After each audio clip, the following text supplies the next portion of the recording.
في سنة 1965 أهل القرية بيلاقوا جثة زعيم القرية، وكان ميت بطريقة بشعة. فجسمه كان مشوه وكأن في حد بينتقم منه. وهما كانوا بيفكروا يا ترى مين اللي عمل فيه كده، وكانوا بيلقحوا إن اللي عمل كده حد بيعرف زعيم القرية وقريب منه كمان. وفجأة اتحدف عليهم بنزين وولع لهم في المكان، فجري ورا الشخص اللي ولع لهم في المكان علشان يسألوه وعلشان يعرفوا هو مين وعامل كده ليه.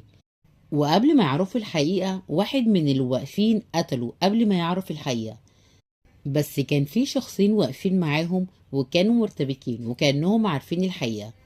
وأهل القرية هناك لسه بيحاولوا يطفوا الحريقة، وفجأة زعيم القرية قام من موته. وبعدها بتعدي السنين وبتيجي سنة 23، وبنسيب القرية وبنروح جاكرتا. وكانوا بيكفنوا جثة واحد اسمه ورجة، وكتب وصية لحفيده رندي إن هو يدفنه في قريته. وفعلا راح القرية، بس هو ما كانش عارفها ولا عمره راحها قبل كده، علشان كده مشى على الجي بي اس. وهما ماشيين شبكة الموبايل فصلت، فهما ما عرفوش الطريق. فقالوا ان هما هيكملوا يمشوا مع الطريق وخلاص لحد ما النت يلقط، علشان بعد كده يعرفوا الطريق. فهما ماشيين لقيوا ست عجوزة وسألوها هي القرية بعيدة عن هنا؟ فقالت لهم اه، بس كانت بتبص لهم بصات غريبة، وكانت مستغربة الناس دي جاية هنا ليه وهتعمل ايه. فسابوها ومشوا وكملوا طريقهم. وكان كل ما يشوفوا حد ويسألوه كان بيستغرب وجودهم. بعدها كملوا مشي بالعربية، فبعدها العربية باظت، فركنوها لحد الصبح لحد ما يجيبوا حد يصلحها. بعدها دخلوا يناموا في العربية للصبح. ولما ناموا رند معرفش ينام من عزفهم للموسيقى بمناخيرهم، فخرج يشوف أي مكان ينام فيه ويرحم نفسه من الصداع ده. بعدها راح وقف عند نخلة، فلقي شخص شكله غريب جايله، ولقي واحد تاني نزله من النخلة من فوق. فطلع يجري وراه وكان عايز يقتله، وبعدها سابه ومشي. وليه ان مش الشخص ده بس اللي شكله غريب، ليه ان في ناس كتير شكلها غريب في القرية وكأنهم متحولين او اشباح، وهو ما كانش عارف هي الناس دي شكلها غريب كده ليه. بعدها بنشوف بنت من القرية والاشباح حضرت عليها، فبدأت تضرب اهلها وتكسر كل حاجة في البيت. وابوها كان بيحاول يسيطر عليها وما كانش قادر. وفي الوقت ده رند جري من الأشباح وراح لبيتها وشافها وهي بتعمل كده، وهي كمان شافته، فكانت جاياله فهو طلع يجري منها، وعرف ان المكان ده غريب وبيحصل فيه حاجات غريبة. فكمل جري ولقى ان فيه جثة بنت متعلقة، فأول ما شافها خاف وطلع يجري. بعدها لقى ان الأشباح جاياله وكانت كتير أكتر من المرة الأولى، فجاي يهرب منهم ولقي ست اسمها بارني. سألته انت مين؟ فقال لها ان هو كان مع اصحابه وخرج، ولما جه يرجع لهم تاه منهم وهو مش عارف يرجع لهم. فقالت له تعالى معايا البيت وبعدين نتكلم. فهو كان مستغرب شكل الناس، وقال لها هي الناس دي اشكالها غريبة كده ليه؟ قالت له ان هما لازم يمشوا دلوقتي، علشان لو فضلوا واقفين يتكلموا هنا الناس دي هتعمل منهم كفتة. وفي الناحية التانية أصحابه لسه في العربية نايمين، فجالهم الأشباح وكانوا بيحاولوا يكسروا عليهم العربية، وبعدها بدأوا يكسروا دماغهم في العربية. فأصحابه حاولوا يهربوا منهم، بس حظهم الحلو إن العربية ما اشتغلتش، فما عرفوش إن هم يهربوا. بس هم قرروا إن هم ما يستنوش لما الأشباح تقتلهم، وقرروا إن هم يهربوا، فجريوا علشان يستخبوا منهم. فالأشباح استدت طارجة وكانوا بيحاولوا إن هم يقتلوه، وهو كان بيحاول إن هو يضربهم، وكان ماسك كورة وكان بيضربهم بيها. فبعدها بيبص لقي نفسه ان هو ماسك راس انسان وبيضربهم بيها، وهما استغلوا خوفه من الراس وهجموا عليه وقتلوه. وكل ده سيسكا ومارتن شايفينه هو بيتقتل، وعرفوا ان هما لو فضلوا مستخبيين مكانهم يبقى هيحصلوا ترجة. فهربوا منهم في الغابة، فقابلوا ريندي وعرفوا ان ترجة قتلوه، وعرفوا ان الخطر جايلهم، علشان كده مارني خدتهم بيتها، وعرفوا ان هي عايشة هنا هي واختها ديرة لوحدهم. ولما دخلت تضيفهم قالت لديرة ان ده الوقت المناسب علشان يخلصوا من لعنة القرية. بعدها عرفت منهم إن هما جايين علشان يدفنوا جده السيد ورجة. فهي قالت له إن هي مش فاكرة حد بالاسم ده. قال لها إزاي؟ ده كان ضابط في القرية زمان. فهي قالت له ممكن أكون أعرفه بس مش فاكراه. قالت له المهم هو انتوا سايبين الإسعاف اللي فيها الجثة فين؟ قال لها في الشارع عند البيت القديم. قال لها بقول لك ايه، هو احنا من ساعة ما جينا والقرية دي بيحصل فيها حاجات غريبة، طب ما تحكي لنا كده قصة القرية دي. قالت له بص انا هحكي لكم الحكاية كلها. قالت لهم ان القرية دي كل سنة لمدة 3 ايام بتجيلها الاشباح الشريرة وبتسكن اجسام الناس، وكل اهل القرية اللي الاشباح بتشوفهم بتلبسهم لعنة الاشباح، وده بيخلي شوية منهم ينتحروا وشوية تانيين يقتلوا بعض علشان يخلصوا على بعض. وعلى فكرة هي مش بتسكن اهل القرية بس، ده كمان اي ضيف بيجي القرية الاشباح بيصيبوا باللعنة.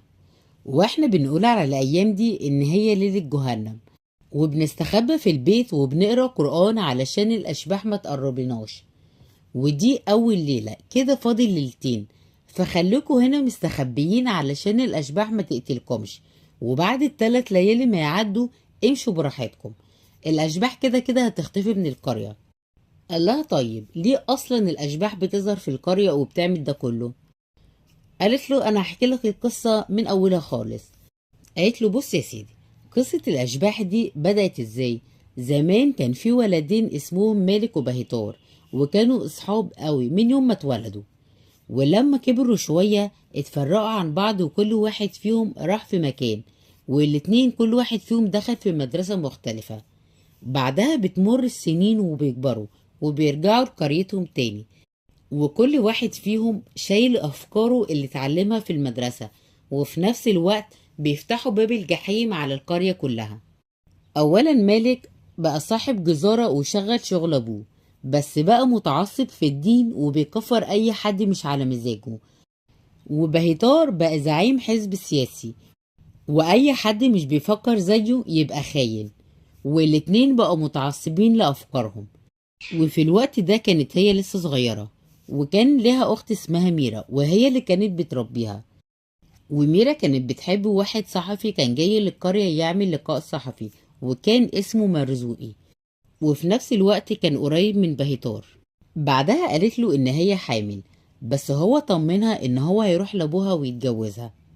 وفي الناحية التانية ملك وبهيتار لسه بينافسوا بعض، وأنصارهم بيحرضوا وبيشعلوا الدنيا علشان تولع أكتر. وفعلا عملوا فتنة في البلد، وكل واحد فيهم بقى يقتل المعارض ليه، وعملوا في القرية بحر دم وحرب ما بينهم. وفي وسط الحرب دي رئيس القرية اتقتل، وكل فريق منهم كان بيتهم التاني ان هو اللي قتله. وبسبب قتل رئيس القرية اعلنوا الحرب على بعض، وده اللي خلى كل واحد يخاف على اسرته. علشان كده طلب من مرزوقي ان هو ياخد ميرا ومارني ويبعدوا عن القرية لحد ما الحرب تخلص. وكل ما يحاولوا يهدوا المشكلة رجالة ملك وبهيتار كانوا بيشعللوها علشان يواجهوا بعض. وفعلا بدأت المعركة اللي راح ضحيتها معظم رجالة القرية، بما فيهم مالك وبهيتار، اللي فضلوا يضربوا بعض لحد ما موتوا بعض هما الاتنين. وبعد ما ماتوا رجالتهم خدوهم ودفنوهم. وبنكتشف ان كل اللي حصل ده كان بتخطيط من مرزوقي علشان يخلص منهم هما الاتنين. وبعد ما اطمن ان هما ماتوا غدر بالاتنين اللي ساعدوه وقتلهم هما كمان. ولحد النهاردة هما ما يعرفوش اتدفنوا فين، ولا حتى يعرفوا مرزوقي عمل كده ليه. بس يمكن هو عمل كده علشان فلوس مالك وسلطة بهيتار في الحكم، هما ما يعرفوش. فقالوا له طب ما يمكن الأشباح بتهاجم القرية علشان روح بهيتار ومالك غضبانة ومش مرتاحة من المكان اللي هما مدفونين فيه، وممكن لو لقينا قبرهم ننقلهم من القبر ده ونوديهم قبر تاني، واللعنة تتفك عن القرية كلها. علشان كده لازم نبدأ ندور على قبرهم وننقلهم. قالت له ممكن يكون كده فعلا. طيب بصوا الليلتين دول يعدوا على خير، وبعد كده اخرجوا دوروا على القبر براحتكم.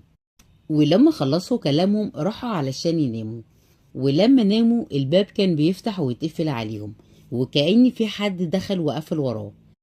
وده اللي خلى سيسكا تصحى على الصوت، وكانت سامعة أصوات غريبة. بعدها قامت علشان تشوف الأصوات دي، ولما فتحت الباب لقيت ان الشبح واقف قدامها، فقفلت قبل ما يهجم عليها. بعدها جالها تاني من وراها وهجم عليها، فبتصحى سيسيكا وبتكتشف ان هو كان كابوس، فخافت تقول لهم على اللي هي شافته.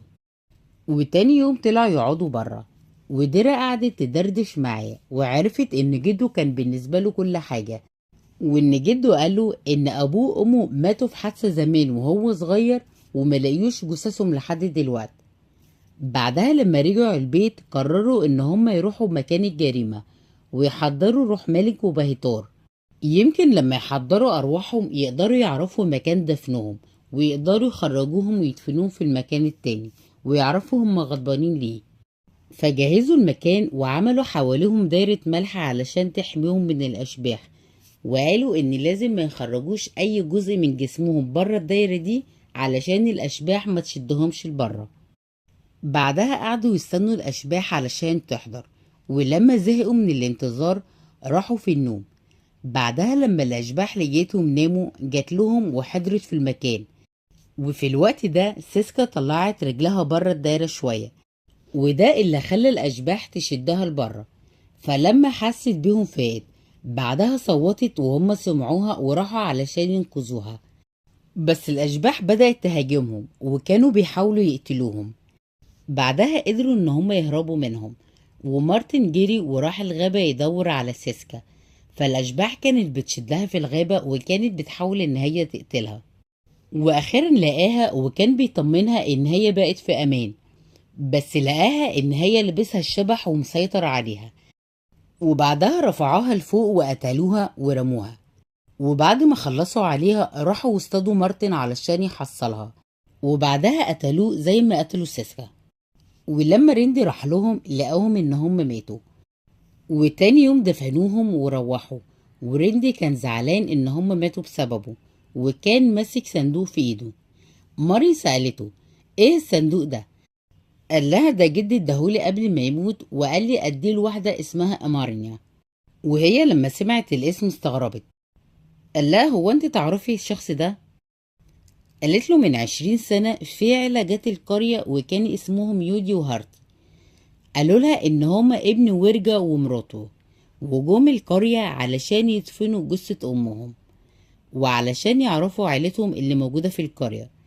وللأسف حظهم النحس إن هم جم في ليالي جهنم التلاتة، وطبعا اتقتلوا لأن هم ما كانوش يعرفوا نظام القرية. فوراها صورة أمه وأبوه وقالت له أيوة هم دول اللي جم. وقالت له على فكرة أنا اسمي الحقيقي أمارنيا، بس الناس هنا بينادوني بمارني، وأنا أبقى بنت مالك، وإن جده هو اللي كان عامل نفسه مرزوقي. بعدها خدته وراحت مكان أهليهم زمان اللي اتقتلوا فيه، وكانت بتحكي له ذكرياتهم، وإن ورا المبنى ده شجرة كانت بتستخبى وراها زمان وهي صغيرة. قال لها خلاص ادخلوا انتوا وانا هلفلي لفة حوالين المكان يمكن الاقي حاجة توصلنا للموضوع. بعدها راح للشجرة فليه ان في سلاح مرشوق فيها، فحاول ان هو يخرجه بس ما كانش عارف، ومع كتر المحاولة ليه ان في دم نزل من الشجرة وبدأ الجو يقلب وكان بيحصل هوا شديد. بعدها ورق الشجر بدأ يطير عليه، وبعدها وقع في حفرة. فلما حفر الحفرة دي ليه ان سلاح الجريمة موجود فيها، ولما كمل حفر ليه ان في جثة انسان مدفونة فيها. فكده هو اتأكد ان ملك وبهدار اتدفنوا في المكان ده. فخدوا العظم ومشوا من المكان علشان يدفنوه في مكان تاني، والاشباح كانت بتجري وراهم وكانت بتحاول ان هي تقتل اهل القرية، والاشباح مسكتهم وكانت عايزة تقتلهم. بعدها هربوا منها وحاولوا ان هم يدفنوا الرفات بسرعة قبل الاشباح ما تهجم عليهم، بس الاشباح هجمت عليهم وخدت ريندي وكانت بتحاول ان هي تقتله. والبنات كانوا بيحاولوا ان هم يكملوا دفن الجثة بسرعة علشان يقدروا ينقذوه من الاشباح. بعدها ظهر له الشبح بهتار وهو اللي كان بيحاول ان هو يقتله، بس شبح مالك ما سابوش حتى وهو شبح، فجاله علشان يضربه. وهما الاتنين وهما أشباح كانوا بيحاولوا يخلصوا على بعض، فهما استغلوا معركة الأشباح دي وكملوا حفر. والأشباح كانت لسه بتضرب بعض، وكانوا بيتوعدوا لبعض إن هم هيورثوا لأحفادهم كل الحقد والكره ناحيتهم علشان يحاربوا بعض طول العمر. وكانوا بيوعدوهم إن لعنتهم مش هتسيب القرية وهيفضلوا يقتلوا أهل القرية كلهم. بعدها جم علشان يقتلوهم، فرش عليهم ماء مقدس علشان يحرقوهم، وفعلا حرقوهم والأشباح كلها اختفت، وخلاص اطمنوا إن هم بقوا في أمان. وريندي خلاص قرر إن هو هيرجع المدينة. وديرا سألته هتعمل ايه بعد كده؟ قال لها هكمل شغل جده. قالت له بس مش ناقص حاجة كده ولا كده؟ فقال لها لو موافق نتجوز ونسافر نعيش سوا. وهي ما صدقت كده، قالت له موافقة. فخدها علشان يسافروا، وودعت مارني وخلاص ماشيين. والقرية رجعت الحياة فيها تاني والسعادة ملت القرية، ودفنوا مالك وبهتار في قبرين كويسين. وبعدها ريندي خد ديرة علشان يعيشوا مع بعض في تبات ونبات. بس بعدها بنكتشف ان ديرا ومارني هما اصلا اشباح، وان هو من ساعة ما جه القرية وهو بيتعامل معاهم على ان هما بشر. واهل القرية كانوا بيشوفوه وهو قاعد لوحده في اللحظة اللي هو معتقد فيها ان هو قاعد معاهم، وكان بيتكلم لوحده وبرضه كان معتقد ان هو بيتكلم معاهم. وان البيت اللي كان قاعد فيه هو واصحابه هو اصلا بيت مهجور من زمان. وإن شبح ديرة قررت إن هي تنتقل من القرية وتروح بيت راندي. وبس كده يكون خلص ملخص فيلمنا.